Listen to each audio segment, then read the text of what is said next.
After slavery was prohibited in 1865, formerly enslaved people in America were granted full citizenship, the right to vote, and under the 14th Amendment, protection from racial violence. Formerly enslaved people were promised land and opportunity, but most got nothing because America quickly devolved into an era of racial terrorism and oppression for black citizens.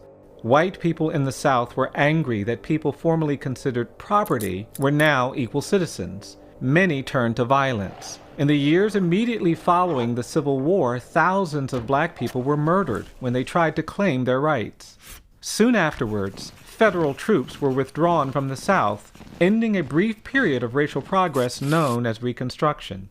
Nationwide resistance to racial equality resulted in the reestablishment of racial subordination through biased laws, disenfranchisement, and terrorism, most dramatically enforced through lynchings.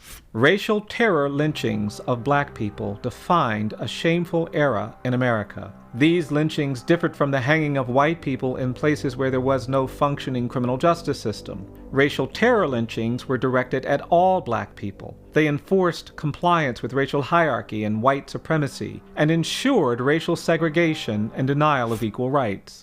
In 1916, in Cedar Bluff, Mississippi, a young black man named Jeff Brown accidentally bumped into a white woman while running to catch a train. A white mob stopped him and lynched him, beating him and then hanging him from a tree for his insolence and carelessness. His public murder was not about criminal punishment, but was instead about maintaining racial hierarchy and terrorizing the black community. White town residents proudly sold photographs of Mr. Brown's brutalized body hanging from the tree for 5 cents each. The Equal Justice Initiative has documented thousands of racial terror lynchings between 1877 and 1950. EJI has confirmed the lynchings of over 4,000 black people who were tortured, maimed, beaten, shot, hung, and burned alive by crowds of white people, often with the cooperation of law enforcement or government officials. The terror of lynching was so widespread that millions of black people fled the South and settled in the urban North and West as refugees of American terror, shaping the current demographic geography of the United States. On July 5, 1933, an older black woman named Elizabeth Lawrence reprimanded a group of white children who threw rocks at her as she walked home from work. Word spread that a black woman had dared to rebuke white children, and that night, an angry mob of white citizens lynched Ms. Lawrence for her audacity. Her home was then burned to the ground. Her son, Alexander, fled to Boston. Racial terror lynchings often had the atmosphere of carnivals, with food vendors and souvenir stands. Hundreds or thousands of white people would often gather to watch and take part in the torture and murder of black citizens. There has been no effort in America to confront this legacy of racial terror. While hundreds of Confederate monuments litter the landscape in southern states, there has been no public recognition of the violence endured by black people.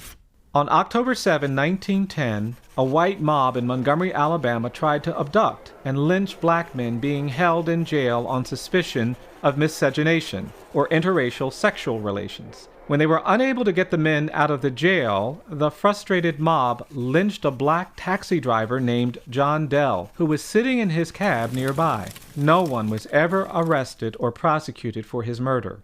EJI's Community Remembrance Project collects soil from the many sites where terror lynchings occurred. Jars labeled with the names of murdered black citizens are on public display at EJI, a powerful visual reminder of history we must face. EJI is working to create a permanent memorial to honor victims of lynching, a place to reflect on America's history of racial violence. We hope to place historical markers at hundreds of lynching sites around the country. Contemporary issues like police violence, excessive punishment in the criminal justice system, and even harsh and punitive treatment of children of color in schools and on streets cannot be understood without a deeper examination into our history of racial violence. More truthful discourse and reflection on our history of racial injustice is essential for us to achieve racial equity. Confronting the legacy of lynching is critical to advancing this conversation. We hope you will join our effort to help towns, cities, and states confront and recover from these tragic histories of racial violence through truth and reconciliation, where there can truly be equal justice for all.